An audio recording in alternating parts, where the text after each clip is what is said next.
Բարև ձեզ սիրելի հայրենակիցներ, ձեզ հետ է Էդվարդ Անտինյանը։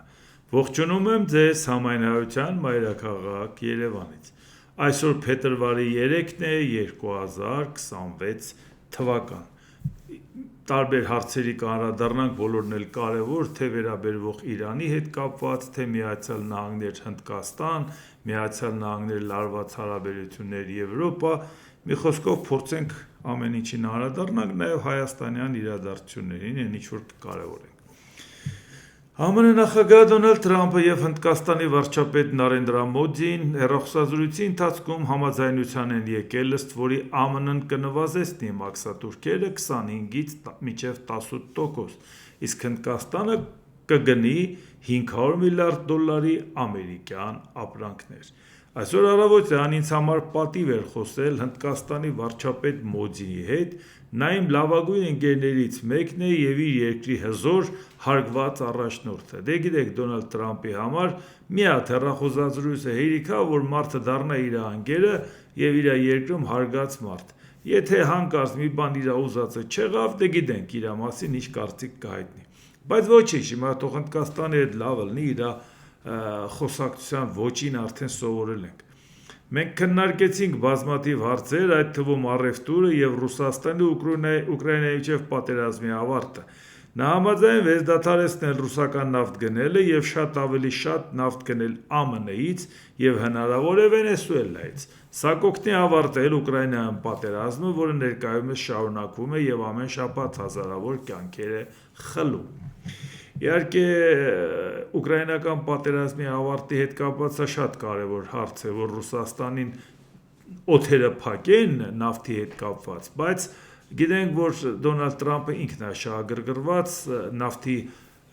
հնարավոր լծակներ իր ձեռքը վերցնելու, եթե նույնիսկ դա կապում է Ուկրաինայի հետ, էլի շնորհակալ ենք, թող այդպես անի, մենակ թե դա անի։ Այսինքն, եթե Հնդկաստանի հետ ինքը կարող է նորմալ համագործակցել, որի արդյունքում նաև Ռուսաստանին ճնշում գործադրեն, որտեղ Ռուսաստանի տնտեսությունը շատ վատ վիճակի մեջ է, իսկ ասենք նավթի հետ կապված ինքը լուրջ խնդիրներ ունի, որն է դա։ Չի կարողանում, ասենք, Սև ծովում, Միջերկրական ծովում արդեն ուղղակիորեն խոցում են ուկրաինացիները, Բալտիկ ծովերն է իր համար փակեցին, Ամերիկան էլ իր մոտակայքում տեղ չի թողել, որտեղ ռուսական ստվերային նավատորմը կարողանա գործել։ Դա ստվերայինն է, բացի դրանից էլ եթե շատ էժան է վաճառում, ուղղակի տեխնիկապես հնարավորություն չկա, որ ինքը գոնե շահույթ ստանա։ Այսինքն անգամ զրոյական չի կարողանա ինքը վաճառել այն գներով, որով վաճառում է։ Իսկ հսկայական ծախսերի բեռակցած ռազմական ծախսերը տնտեսության վրա։ Եվ ինչ է ստացվում Ռուսաստանի նախագահի մամլոք հարտուղար Դմիտրի Պեսկովն, ինչ է ասում, Մոսկվան դեռևս որևէ հայտարարություն չի լսել Նյու Դելհիից ռուսական նավթ գնելուց հրաժարվելու վերաբերյալ։ Բայց եթե Դոնալդ Թրամփի հետ պայմանավորվել է, դուք ով եք, որ մի հատ ձեզ բան պետք է ասեր, կարելի է կարծել պետք է մի հատ ձեզ հետ համաձայնացներ։ Հնդկաստանը տենց երես չի տալի Ռուսաստանին, էլի։ Դրա համար այդ հարցում, եթե իրան հարմար է գտել, որ ասինքն պայմանավորվի Ամերիկայի նախագահի հետ, ինքը որևէ խնդիր այդ հարցում չի տեսնելու, ռուսներին էլ կասի, «Սպես եմ հարմար գտնում, այսպես եմ անում, վերջ»։ Իհարկե հիմա Ռուսաստանն է փորձելու սիրաշահել Հնդկաստանին, որովհետև Հնդկաստանին կորցնելն էլ իր համար շատ ծանր է։ Բայց հիմա նայենք Եվրոպա, Ամերիկայի Միացյալ Նահանգներ, այս վերադասավորումները այնուամենայնիվ ինչի են հանգեցնելու։ Ֆրանսիայի արտգործնախարար Ժան-Նոել Բարոն հայտարարել է. Եվրոպացիները շարունակում են իրենց համարել Միացյալ Նահանգների դաշնակիցներ, սակայն պետք է գործընկերային հարաբերություններ հաստատել այլ երկրների հետ իսկական անկախություն ձեռք բերելու համար։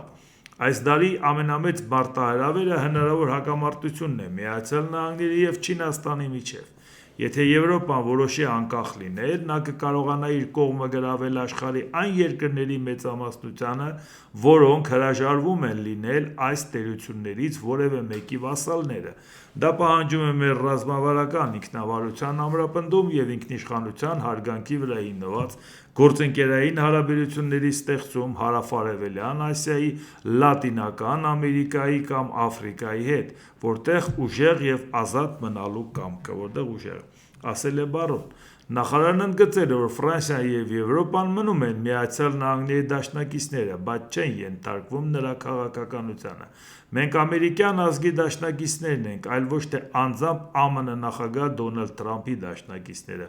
ասել է նախարարը։ Եվ մենք նկատի ունենանք մի հանգամանք, որ մեզ համար շատ կարևոր է, որ Ֆրանսիան մեզ համար բարեկամ պետություն է, վերջին շրջանում տեսնում եք, որ այդքան էլ տենց ջերմ հարաբերություններ չկա, հա, կարող է հանդիպեն, իրար գրկեն, համբուրեն եւ այլ, բայց գործնական քայլերը տեսնում ենք, էլի որ այդպես չի, որովհետև այն խաղերը, որ Հայաստանի իշխանությունները Եվրոպա գնալով տվեցին, որ մենք Ռուսաստանի հետ հարաբերություն չենք փչացնել, Ռուսաստանի հետ շարունակելու ենք համագործակցել, հա, Եվրոպա ուզում ենք գանք, բայց եթե հասնենք այն մակարդակին որոշում կայացնելու, նոր, առայժմ դրա ժամանակը չի։ Այդ Եվրոպա գալն էլ պետք է ասել մենակ նրա համար, որ ժողովրդին ասեն, դե այս իշխանությունն է, օրենքն էլ ընդունեց մեզ Եվրոպա է տանում։ Այսինքն հիմա տեսնում ենք Ֆրանսիան այն ազդեցիկ պետությունն է, որը որ համաեվրոպական ծրագրերի հետ կապված շատ լուրջ դերակատարություն ունի Գերմանիայի, Մեծ Բրիտանիայի հետ միասին, եւ հիմա իրանք ընդգծված ասում են, որ Ամերիկայի Միացյալ Նահանգների նախագահ Դոնալդ Թրամփին տարանջատում են Ամերիկայից, այսինքն մենք Ամերիկայի բարեկամն ենք, գործընկերն ենք, բայց ոչ Տրամփի ենթական, այսինքն Տրամփն է այդ հարաբերությունները փչացնում։ Դա համար մենք պետք է կարողանանք մեր հարցը լուծենք։ Իդեպ դա ինչով է նաև կարևոր։ Վաղը մյուս օրը ասու հաջողությամբ մեր պատկերացման, որ մեր երկրի ապագան մենք տեսնում ենք Եվրամիության հետ, այլևս արանքից դուրս է գալիս նաև անվտանգության հարցը։ Դուք գիտեք, որ եւ հետխորհրդային պետությունները եւ հարավարևելյան երկրները բոլոր նախատիր, ովքեր դարձել են Եվրամիության անդամ, մինչև այդ դարձել են ՆԱՏՕ-ի անդամ, որովհետև անվտանգության խնդիրը լուծել են, նոր են դարձել Եվրամիության անդամ։ Մանավանդ նրանք գիտեին, թե այսինքն Ռուսաստանի սովետական միության լծակի տակ եղել են, իրանք գիտեն, էլի լծի տակ, իրանք գիտեն, թե դա ինչ է նշանակում եւ առաջինը իրանց համար անվտանգությունն էր։ Այնպես որ եթե մենք վաղը մյուս օրը մտածում ենք, որ այսպես ասում ենք Եվրամիություն եւ ՆԱՏՕ պայմանականորեն, որովհետեւ զուտ ասում ենք ՆԱՏՕ, որպեսզի հասկանանք արևմտյան անվտանգային համակարգ, եթե Եվրոպան իր անվտանգային համակարգի հարցը լուծի, ավտոմատ նա կասես ռազմաքաղաքական եւ տնտեսական միություն, ինչպիսին է ենթադրենք Եվրամիությունը։ Այն միջոցների թվում, որոնք Ֆրանսիայի կողմից ձեռնարկվում են ավելի մեծ ինքնուրույնության հասնելու համար, Բարոն հիշատակել է պաշտպանության ծախսերի ավելացումը, ինչը նրա խոսքով կոչված է պաշտպանելու Փարիզը կայսրությունների գիշատիչ ախորժակից։ Այսինքն այն ինչի մասին խոսում ենք, որ պաշտպանական ծախսերը եթե 2% էր, շատերը անգամ 2% էլ չէին անում, հետո հիմա որոշեցին դա դարձնել 5, այդ 5%-ի դարձնելու պարագայում, եթե իրենց տնտեսությունը դիմանա լանդհակառակը մի հատ էլ աճ ունենա այդ ուղղությամբ, կարող այդ 5-ն էլ ավելացնել եւ Ամերիկային ասեն մենք մեր հարցերը կլուծենք։ Ինչ վերաբերվում է առևտրային հարաբերություններին, նախարար Բարոն առաջին հերթին գինու եւ այլ մթերքների ֆրանսիացի արտադրողներին կոչ է արել փնտրել հուսալի գործընկերներ, որոնք անհեթեթ մաքսատուրքեր չեն սահմանի 1 վայրկյանում։ Դե մենք գիտենք այդ անհուսալի գործընկերն ու անհեթեթ մաքսատուրք սահմանողը ով է։ Այսինքն նույնիսկ եթե վերանայում է Դոնալդ Թրամփը, բայց մի օր սահմանի, մի օր հանի, նորից մի հատ սահմանի, հետո սկի սանկցիաներ կիրառել, արդեն մարդիկ հոգնում են, էլի այդ անլրջությունից, ասում են ավելի լավ է մենք այլ շուկաներ ընտրենք։ Սա հենց դա է ցույց տալիս, որ այս նույն սխալը արեցին արաբական երկրները, երբ որ նավթային էմբարգո մտցրեցին, շատ ենք խոսել դրա մասին, խորհրդային միությունը սկսեց իր վրա այդ լծակը վերցնել։ Այդ նույն սխալը արեց Ռուսաստանը, որ ասեց ինձանից է կախված, այս կանեմ, մենք կանեմ, մարդիկ այլընտրանք որոնեցին։ Այս նույն սխալը հիմա անում է ոչ թե Ամերիկան, անում է Տրամփը։ Իսկ Ամերիկան պարզապես ենթարկվում է իրենց նախագահի քայլերին, թե մինչև երբ տեսնենք, թե ինչ կստացվի։ Եվ հիմա նայենք, էլի Եվրոպայի հետ կապված այնպես չի, որ միայն Ֆրանսիայի արտգործնախարարի խոսքն ենք նկատի ունենում, Ուկրաինայի նախագահ Վոլոդիմիր Զելենսկին հայտարարել է, Ուկրաինայի ապագա անվտանգության երաշխիքները պետք է լինեն համապարփակ եւ իրավականորեն ամրագրված միջազգային մակարդակով։ Հակառակ դեպքում մենք չենք կարող ասել, որ պատերազմն ավարտվել է։ Սա չի սահմանափակվում միայն ռազմական օգնությամբ։ Մենք խոսում ենք երկարաժամկետ համակարգ ստեղծելու մասին, որը կկանխի ռուսական ագրեսիան եւ անհնար կդարձնի լայնածավալ ներխուժման կրկնությունը։ Իսկ հիմա տեսնենք ամենասենց երկաթ բետոնյա երաշխիք, որ նա տեսնում Վոլոդիմիր Զելենսկին։ Նման երաշխիքների ամենակարևոր բաղադրիչներից մեկը Ուկրաինայի լիիրավ անդամակցությունն է Եվրամիությանը։ Հենց Եվրամիությունն է, որը երկարաժամկետ հեռանկարում կապահովի հուսալի քաղաքական, տնտեսական և իրավական պաշտպանություն արտաքին սպառնալիքներից, նշել է Ուկրաինայի նախագահը, ով Ուկրաինայի նախագահը լավ գիտի, չէ, որտեղ կարելի է ապահով տեղ գտնել իր երկիրը, որը այդ ամբողջ պատերազմի բեռը վերցրել է իր վրա եւ ինչպիսի ճնշում կա իր պետության վրա եւ ինքը ասում է այդ երկարաժամկետ կտրվածքով Եվրամիությունն այդ երաշխիքը։ Իդեպ այն թուրք կարծիքը, որ նաև Եվրոպայից է հնչում, բայց պատերազմի մեջ է, կամ այսօր պատերազմը դադարեց ենթադրենք, բայց շփման գիծը պահեցին ոնց որ հիմա կա, ինչ որ մի քիչ հետո առաջով, փաստացի ստացվում է, որ տարածքային ամբողջականությունը փաստացի վերականգնված չի Ուկրաինայի, բայց ինչ տարածքով է ոնց է դառնալու Եվրամիության անդամ։ Բայց չէ որ Եվրամիությունը նման պրակտիկա ունի, անգամ աշխարհագրորեն ոչ եվրոպական երկիր Կիպրոսի պարագայում։ Կիպրոսի կղզու մի մասը օկուպացված է Թուրքիայի կողմից դեռ 74 թվականին 1900, մի մասն էլ ՄԱԿ-ի վերահսկողության ներքո է, մի մասն է Մեծ Բրիտանիայի բազան է։ Բայց դա խանգարեց, որ Կիպրոսը 2004 թվականի մայիսի 1-ին ասեր. ես միանում եմ,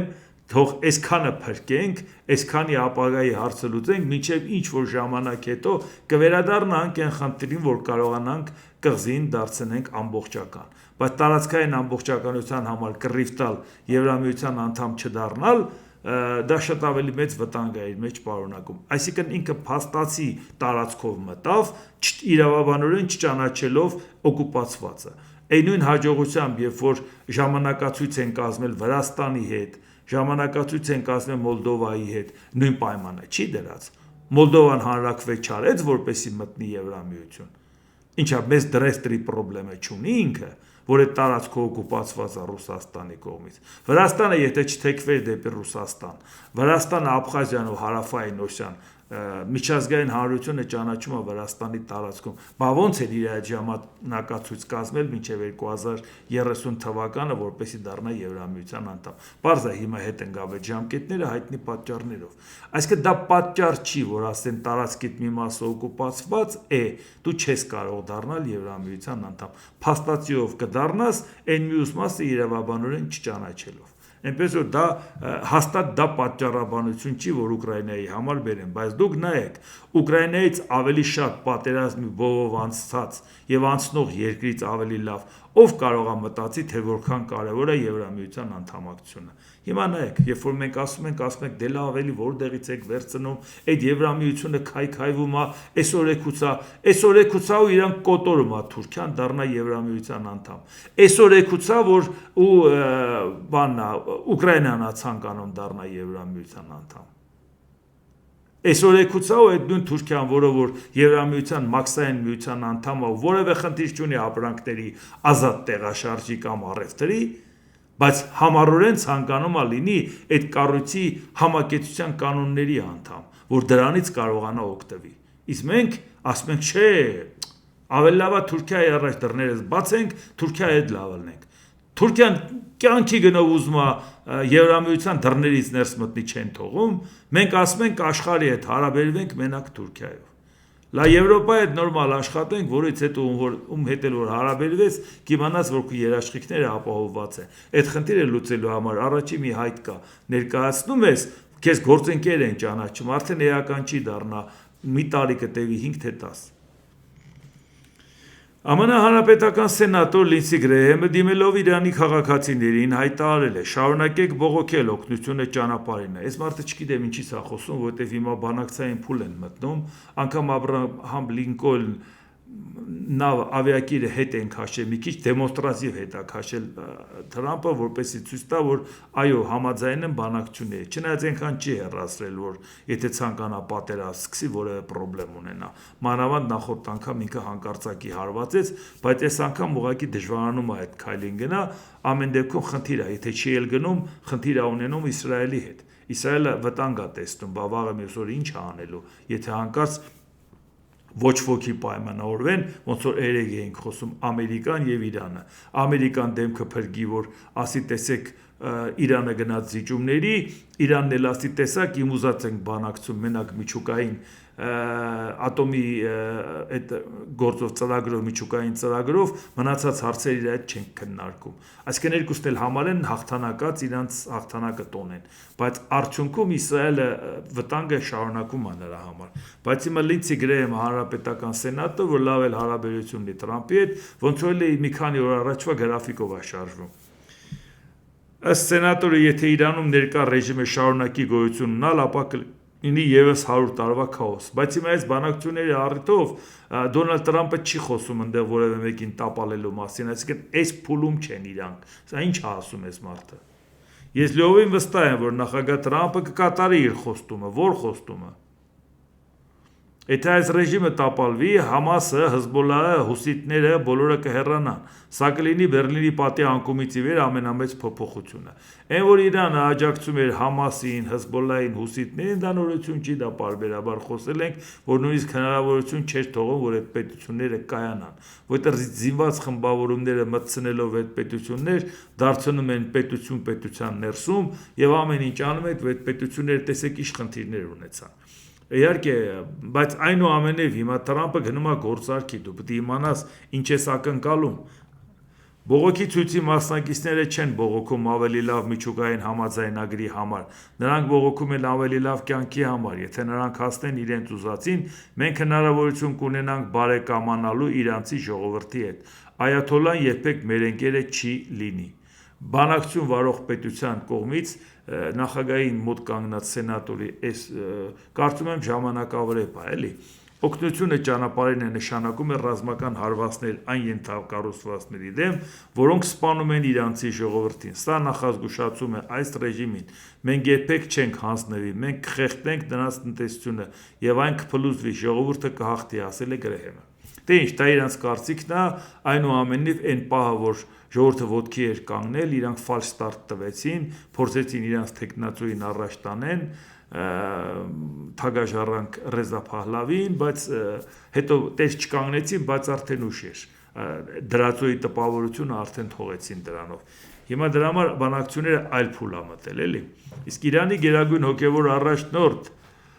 Այաթոլլահ Ալի Խամենեիի ավագ խորհրդական Ալի Շամհանին հայտարարել է, որ Թեհրանը կարող է ուրանի հարստացման մակարդակը 60%-ից իջեցնել մինչև 20%, Միացյալ Նահանգների հետ հնարավոր միջուկային բանակցությունների շրջանակներում, բայց միայն որոշակի պայմանների բավարարման դեպքում։ Շամհանին նշել է, որ Իրանը բախվում է անարդար պայմանների, անարդար պատերազմի նախապատրաստությունների եւ իր հակառակորդների կողմից պարտադրված անարդար սպառնալիքների։ Շամհանին հերքել է պնդումները, որ Իրանը ծրագրում է հարստացված ուրանը տեղափոխել արտասահման, ասելով, որ դրա համար որևէ պատճառ չկա։ Սա էլ ռուսական ինֆորմացիան էր, որ տարածում են, որ այո, մենք դիմել ենք Իրանին եւ մենակ այս ընթացքում չէ, ավելի վաղ, դեռ 12 օրյա պատերազմի ընթացքում, որ տվեք ձեր հարստացված ուրանը մեզ, մենք տիրություն կանենք, էլի ձեզ տվածը հետո ով պետք է ստանա ձեզանից, գիտենք էլի ձեզ տվածը կորած է, էլի։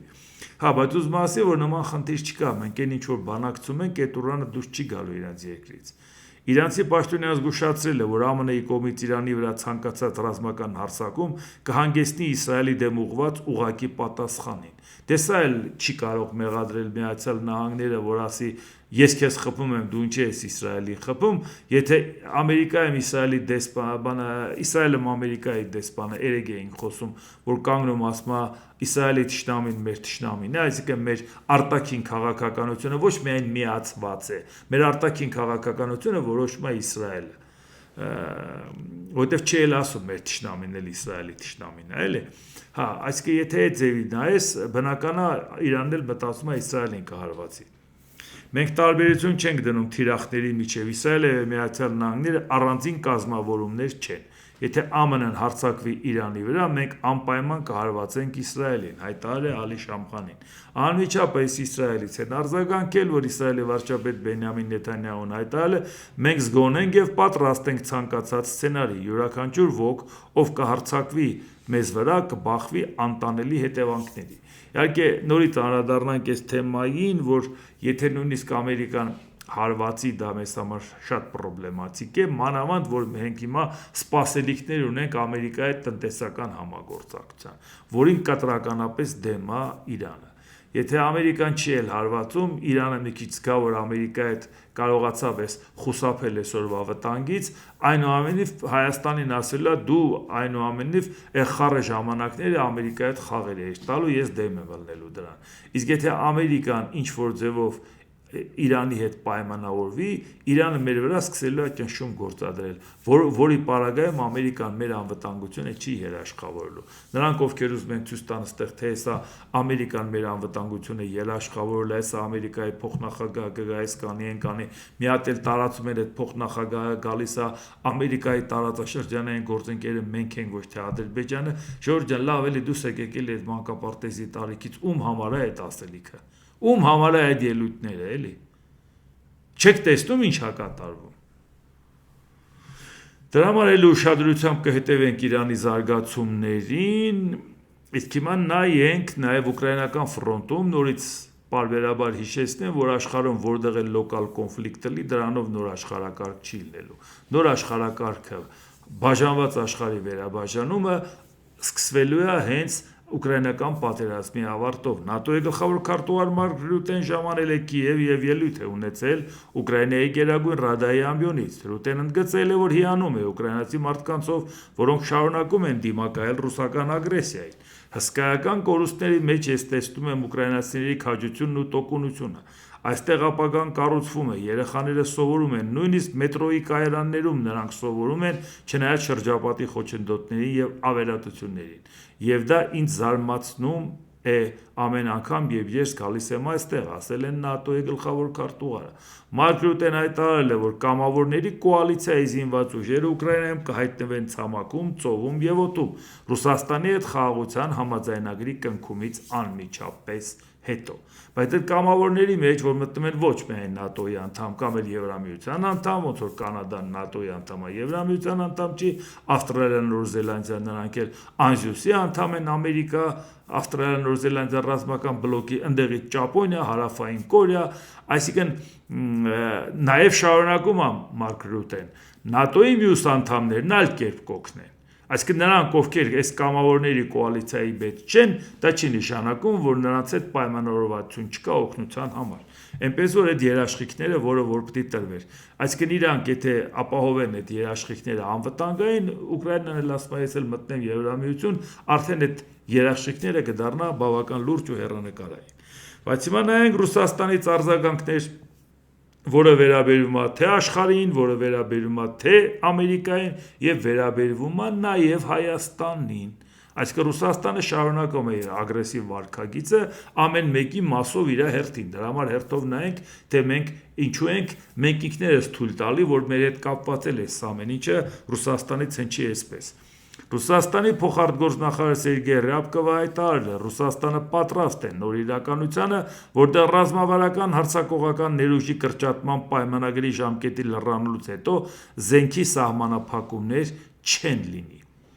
Մոսկվան նախապես պատրաստվել է այս զարգացմանը եւ դիտարկել տարբեր սցենարներ, ուստի դրանում ոչ մի անսպասելի բան չկա։ Հիմա ուշադրություն դարձնենք։ Արտաքին գործերի փոխնախարարն ասում է մենք նախապատրաստվել ենք, դրա մեջ անսպասելի ոչինչ չկա։ Հիմա կնայենք մյուս պաշտոնյան ինչ է ասում, էլի։ Այսինքն ռազմավարական հարձակողական ներուժի կրճատման մասին է խոսքը։ Հիմա եթե դա կրճատվում է, սա ասում է մենք դրան պատրաստվել ենք եւ փաստաթղթերի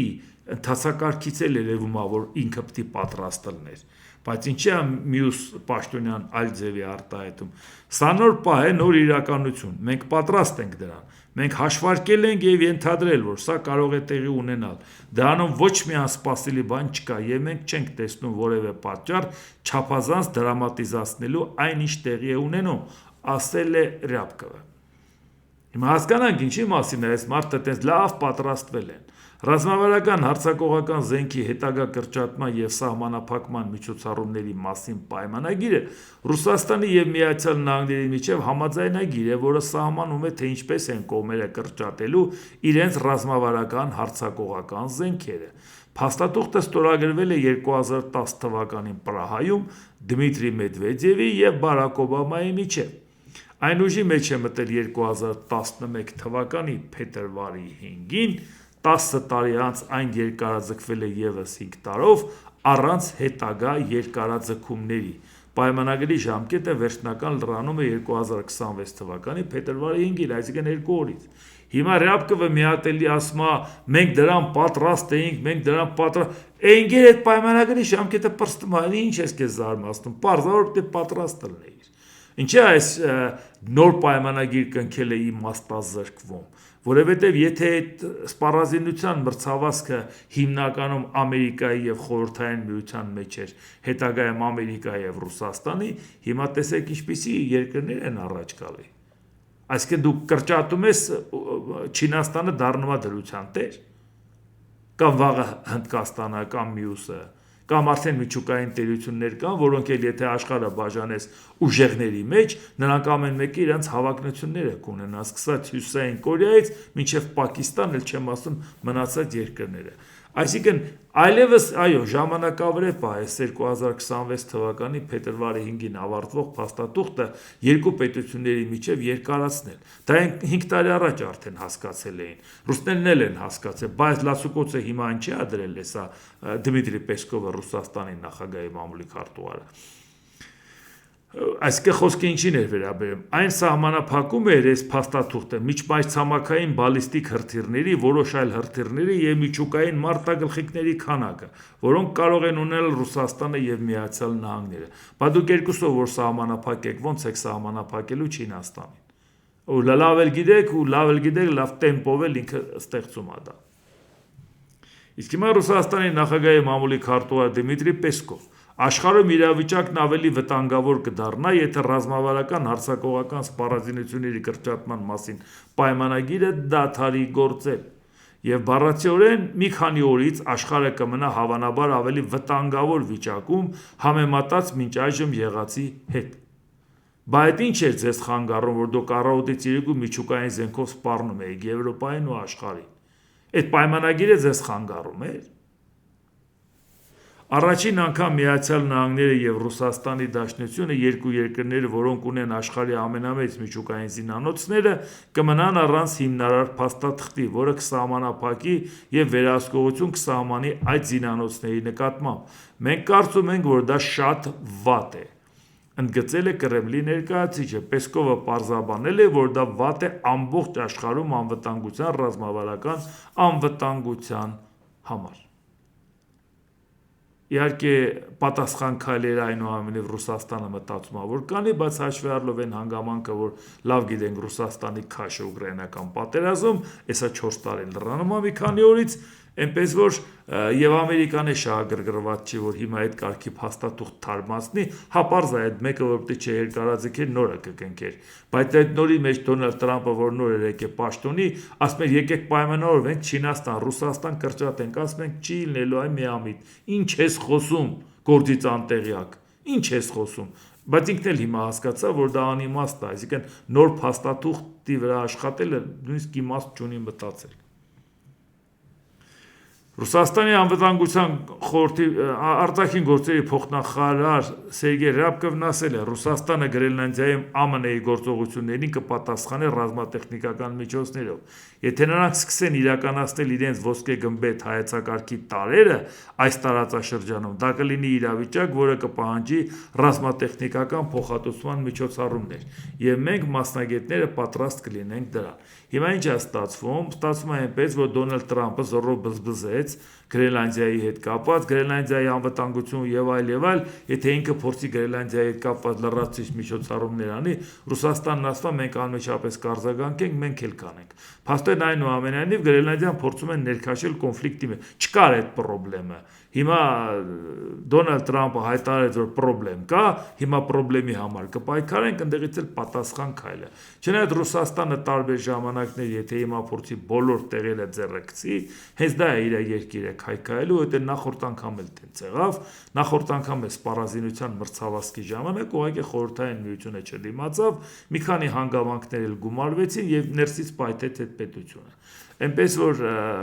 Ռուսաստանը հիմա եթե փորձի բոլոր տեղերում ներկայացված լինի Կուբայով սկսած, մյուս տեղով վերջացած, Գրենլանդիայի կողքերը, Արկտիկայի տարածքները եւ այլ, ու ձեռը ամենտեղ գցի, պարզապես ուղղակի երկիրը ներսից կքանդի։ Մի բան էլ ուղղակի նայենք, այս ամերիկացի միլիարդատեր Իլոն Մասկը կարծում է, որ Միացյալ Նահանգներում արդեն սկսվել է նոր քաղաքացիական պատերազմ։ Ներկայիս վարչակազմի եւ լիբերալ ուժերի միջև բախումը, այդ թվում ներգաղթի կանոնների խախտման դեմ բողոքի ցույցերի ժամանակ, նշանավորում է քաղաքացիական պատերազմ երկուսի սկիզբը։ Ինձ թվում է դա այդպես է, գրել է Մասկը։ Իհարկե ես զարմանում եմ, թե այս մարդը այդ բախումների հետ կապված ոնց է դա բնութագրում որպես քաղաքացիական պատերազմ, մի կողմը ասենք ներգաղթյալների հետ կապված խնդիրը ժողովուրդը դժգոհ է ֆեդերալ կառավարության քայլերից եւ դրա դեմ բողոքի ցույցեր է անում, քայլեր է անում։ Դա ոնց է հանգեցնելու քաղաքացիական պատերազմի, այս է երկրորդը։ 1861-65 թվականի քաղաքացիական պատերազմի ժամանակ դե ինքը փոքր է, այդ ժամանակ տեսած չի լինի, բացի այդ էլ ինքը այդ ժամանակ Հերվաշենում էր էլի ապրում։ Հարավաֆրիկյան հանրապետությունում, այս անտեղյակ բաներ այս մարդը խի է խոսում։ Այսինքն այսօր Ամերիկայում քաղաքացիական պատերազմ, ու սկսվել է, այսինքն այդ բախումները համարում են քաղաքացիական պատերազմ։ Եթե մի կողմը բողոքում է իշխանության քայլերից, իշխանության կողմի կանգնած քաղաքացիները դուրս են եկել հետները կռվում են, կրակում են, պատերազմ են, սպանում են, ինչ են անում։ Երկիրը դրա մեջ է ներքաշված։ Ինչի է այս մարդը։ Այն մարդ գոնե ասա Մարս մոլորակը բնակեցրել է, մեկ ամենք չենք կարող ապացուցենք, չենք կարող սուտը բռնենք, էլի։ Գոնե այս բանից խոսա, որից մենք չենք կարող ապացուցենք։ Գիտենք սուտ ես ասելու, բայց գոնե չենք կարող ասենք։ Ինչ է խոսում այս մարդը։ Ոնց է սա իրան թվացել, որ ինքը քաղաքականությունից բան է հասկանում։ Լավ մի տարի քիթդ խոթեցիր տեսանք ինչ էր, էլի։ Գոնե քեզ մի խայտարակ է, մի կողմ քաշվի, լավ էլ իր բիզնեսով զբաղվում ես։ Բայց հիմա նայենք Լավրովի խոսքերը, որը ուղղակիորեն վերաբերվում են նաև Հայաստանին, ինչու նաև մեծապես վերաբերվում է Հայաստանին։ Ես ուզում եմ իմանամ, թե որտեղից, որ Հայաստանից երբ պետք է լսենք մենք այս պատասխանները։ Այսինքն նենց չի, չէ՞ որ մենք մտածենք Լավրովը ասում է դե լավ ինքն է Լավրովն է ասում, չհասկացանք։ Այսինքն նա Ռուսաստանի անունից բան է ասում, բա մենք չիմանանք Հայաստանը ինչ է դրան ասում։ Ռուսաստանի արտգործնախարար Սերգեյ Լավրովը հայտարարել է. «Ելնում ենք այն կանխավարկածից, որ արտաքին կապերի դիվերսիֆիկացման ուղղված հայկական ղեկավարության գիծը չի ենթադրում համագործակցության դադարեցում ավանդական դաշնակիցների հետ եւ վերակողմնորոշում դեպի այնպիսի միավորումների ու դաշինքների չափանիշներ, որոնք ցանկանում են մեր երկրին ռազմավարական պարտություն հասցնել», նշել է Լավրովը։ Այսինքն Հայաստանը Եվրամիության հետ այնքան չսերտացնի հարաբերությունը, որ ռազմավարական պարտության մատնելու ծրագրին մասնակից լինի։ Այսինքն ինքը կոնկրետ մեղադրանք է ներկայացնում, որ Հայաստանը դրա մեջ է ներքաշվել։ Այն դեպքում, երբ որ գիտենք, որ Հայաստանը դրա մեջ չի էլ ներքաշվել, ցույց է տալիս Եվրոպայի հետ լավացելը։ Մոսկվան հայ գործընկերներին բացահայտ ներկայացնում է Եվրամիության հետ մերձեցման վերաբերյալ իր գնահատականները։ Ռուսաստանում համոզված են, որ հարավային Կովկասի երկրներում, այդ թվում Հայաստանում, հասկանում են, որ Բրյուսելի եւ Վաշինգտոնի իբր բարի մտադրությունների հետևում թաքնված է սառը հաշվարկ։ Նրանց համար այս տարածաշրջանը, որի հետ Ռուսաստանը պատմականորեն եւ անխզելիորեն կապված է, ոչ այլ ինչ է, քան պոտենցիալ ցավոտ կետ, որի վրա սեղմելով կարելի է փորձել վնաս հասցնել Մոսկվային, նշել է նախարարը։ Բայց շարունակությունը նայենք։ Մեր հարաբերությունները Հայաստանի հետ հիմնված են ամուր իրավական շրջանակի վրա, որն ամրագրում է նրան դաշնակցային կարգավիճակը։ Այսինքն մենք դաշնակիցներ ենք, այդ շրջանակում պետք է գործենք։ Մեր երկրին բաժին է ընկնում Հայաստանի արտաքին առևտրի շուրջ 35%-ը։ Ռուսական բիզնեսը երկրի սոցիալ-տնտեսական բարեկեցության կարևորագույն տարրերից մեկն է։ Ռուսական ռազմաբազան եւ մեր սահմանապահները հանդես են գալի որպես Հայաստանի եւ ողջ հարավային Կովկասի անվտանգության առանցքային տարրեր, նշել է Լավրովը։ Այսինքն իրանք Հայաստանում բազա ունեն, որով Կովկասի անվտանգության հիմնական բաղը, այսինքն ստացվում է մենք ռուսներին մտցրել ենք ստեղ, որպեսզի մեր հարևանների հետ հարաբերություն փչացնենք, հարևանների վրա Ռուսաստանը ազդելու լծակ ունենա։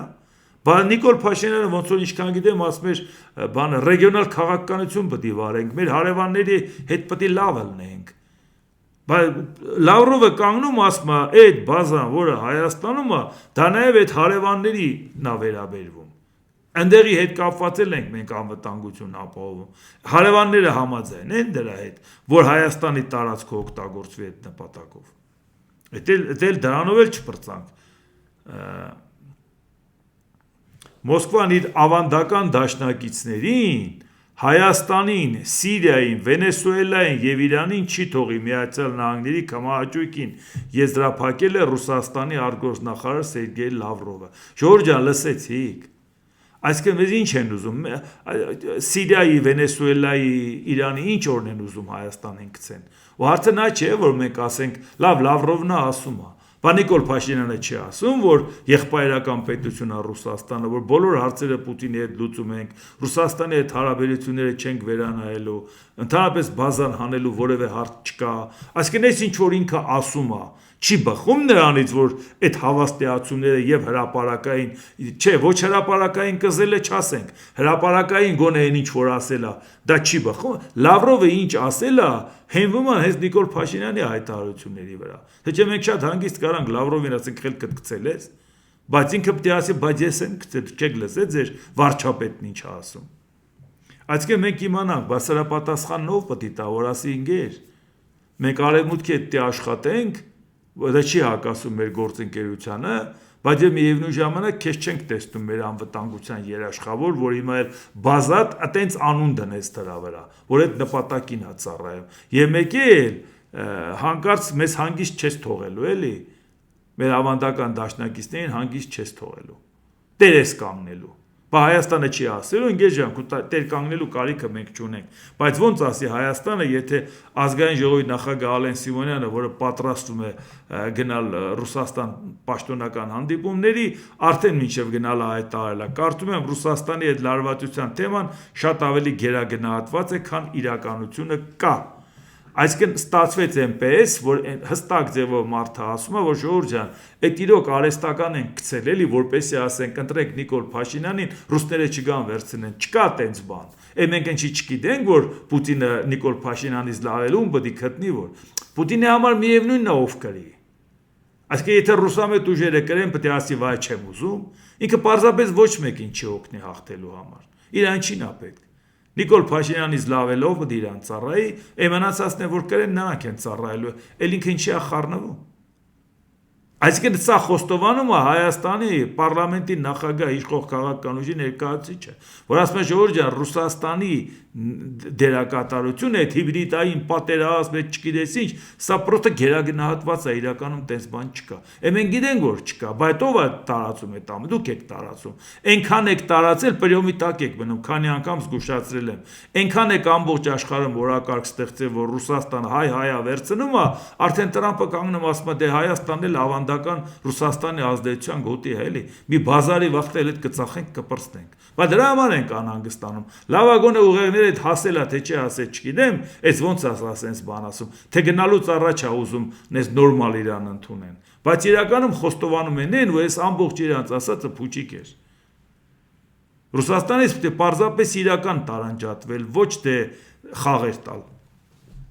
Հիմա Ադրբեջանից ներմուծված բենզինի ազդեցությունը Հայաստանում գների վրա հարցին ի պատասխան Հայաստանի կենտրոնական բանկի նախագահ Մարտին Գալստյանն ասել է, դեռ նմանատիպ վերլուծություն չունեն, քանի որ նմանատիպ ապրանքների քանակը բավականին սեղմ ու սահմանափակ է։ Այնուամենայնիվ մենք որոշակի ազդեցություններ կտեսնենք բենզինի ներմուծման արդյունքում, սակայն կարծում եմ, որ այդ ազդեցություններն էական չեն լինի, ընդգծել է կենտրոնական բանկի նախագահը։ Իհարկե որևէ կասկած չունի, որ կենտրոնական բանկի նախագահը չի կարող Նիկոլ Փաշինյան աստիճանի, այլապես մի SMS ինքը կստանա կամ ժամկետը լրանալուց հետո իրան չեն առաջադրի ու չեն ընտրի։ Հարցը դա չի, բայց գոնե ինքը որպես պրոֆեսիոնալ չի կարողանում էլի նենց կանգնի մի հատ ապուշ բան ասի, էլի, գոնե փորձում է գոնե որպես մասնագետ դեմքը փրկի։ Չնայած էլի մեղմացնելն էլ բան չի։ Այսինքն այդ ապրանքի վրա այս բենզինը ազդեցություն չի ունենալու։ Քանի անգամ ենք այդ մասին խոսել, ամբողջ բենզինի ծավալը, որ իրացնում ես 1 գումարած ինչքան է Ադրբեջանից գալիս 2 տեսակարակշիռը համեմատի եւ մեկ էլ ինչ գինասա, այդ սա ինչքան էլ էժան վաճառես ամբողջի վրա ինչ ազդեցություն ունենալու, ոչ մի չնչին ազդեցություն, այդ էլ չի ունենալու, այդ ազդեցությունն էլ արհեստականորեն անում եք ցույց տալու համար, որ տեսեք ժողովուրդ ջան, բանա Ադրբեջանի հետ աշխատելը մեծ ձեռնտու է։ Այն էլ մարդիկ ասում են, ցանկացած ապրանք առնելուց հաշվի ենք առնում գին որակ հարաբերակցությունը։ Մի հատ ուզում ենք իմանանք Ադրբեջանի որակը համապատասխանում այն մյուսի որակին, կարող է անորակը դրա համար է էժան։ Կարող են չէ ստանդարտի մեջ տեղավորվում է, բայց որակական հատկանիշներով զիջում է մյուսին։ Այդ իսկ պատճառով էժան է։ Բա պետք չի մեզ թմկահարել եւ ցույց տալ որպես նախընտրական ընտրակաշարք բանի կողմից, էլի Ալիևի կողմից։ Իհարկե մի բան 2015 թվականի, չեմ հասցնի, լավ, այդ վաղը կկարդամ, որտեղ մի բան հիշացրեց Facebook-ը, բայց դե շատ բան չանենք, ուղղակի նաև հաշվի առնենք մի հանգամանք, մեկ էլ մի բան ուղղակի նաև ասեմ, երեք էլ դրա մասին խոսեցինք, ուրիշ հարցով էլ անդրադառնանք, եթե ասեմ, որ այսօր ամփոփենք, երբ որ մարդիկ ասում են ընտրություններով իշխանություն չի փոխվում, ինչ իմաստ ունի, որ գնում եք անիմաստ լեգիտիմացնում եք, իսկ այդ մարդիկ որ ասում են ուրիշ դեպի ոնց են ուզում իշխանությունը փոխեն, կասեմ մի հատ իմանանք։ Ինչ են պատրաստում, գնան գրավեն, կրակեն, 50 ավտոմատով գրավեն, 50 ավտոմատով գրավողից հետո իրանք իշխանությունը վերցնում են, հետո մեկը 60 ավտոմատով գալիս է իրանց է գցում։ Անգամ Աֆրիկայում հիմա հազվադեպ երկիր կգտնես, որտեղ արդեն ավտոմատով իշխանություն է փոխվում, իրանք էլ հասկացան, որ պետք է կանգ առնեն։ Հիմա Հայաստանը այդ չի, չէ՞ տարբերակը։ Բա որ տարբերակը այդ չի, եթե ընտրության չես մասնակցում, ժողովուրդը ակտիվանա, հետընտրական պայքարը լինի, էսը լինի, եթե հանկարծ արդյունքները չգոհացնի, բա ոնց ես ուզում իշխանափոխությունը լինի։ Ինչից ելնելով ես ժողովրդին փողոց անելու։ Եթե ասես ոչ մի բանի մի մասնակցեք։ Ժողովուրդը գնում է իր ձայնը տալիս է, հետո տերը կանգնում իր ձայնին։ Այն ուժերն էլ, որոնք այդ ձայնն են ստացել դժգոհ են, նրանք էլ առաջնորդում են այդ շարժումը։ Բա ոնց եք ուզում այդ հարցը լուծեք։ Ու պետք չէ ասել որևէ տեղ ընդհանրապես չի փոխվել։ Յուշչենկոն, Վիկտոր Յուշչենկոն 2010 թվականին նախագահական ընտրություններին պարտվեց գործող նախագահ էր Ուկրաինայում, Մայդանի արդյունքում իշխանության եկած էր։ Սաակաշվիլին, Միխայել Սաակաշվիլին հեղափոխության առաջնորդ էր։ Ինքը նախագահ էր, բայց խորհրդարանում պարտվեց։ Արդյունքում ինքը հեռացավ։ Էդ էլ է եղել, ժողովուրդ ջան։ Էդ էլ ենք տեսել։ Բայց երբ որ իրանք փորձել են իշխանությունը ամեն գնով կարճել են ու պահել են, արդյունքում ստացվել է թե Ուկրաինայում արևմտյան հեղափոխությունից հետո թե Վրաստանում ռուսամետ ուժերն են եկել իշխանության, որտեղ իրանք չեն ցանկացել, որ այդ հաղթանակը ինստիտուցիոնալ լինի, ով էլ գա իրանց հետո շարունակի, ուզեցել են իրանցով լինի, ժողովուրդը իրանցից զզվել է, ընտրել է մյուս կողմին, որտեղ եթե Ռուսաստանն այդքան ուժեղ էր, ի սկզբանե իրանք չէր հանձնի, Ռուսաստանը հետո է վերցել, հետո ժողովուրդը պարարտ հող ունեցել հեղափոխականներից զզվելու, այնց որ այդ հայտարարություն անողները հաստատ այդ թեմային օբյեկտիվ չեն այդ հարցում։ Դե ինչ այսօր այսքանը, եթե հավանեցիք սեղմ եք լայք կոճակը, բաժանորդագրվեք Էդվարդ Անտինյան YouTube-յան ալիքին, սեղմ եք զանգակ կոճակը, գրեք մեկնաբանություններ, գրեք հարցեր, դիտեք եւ դատեք ինքներդ։ Շնորհակալություն։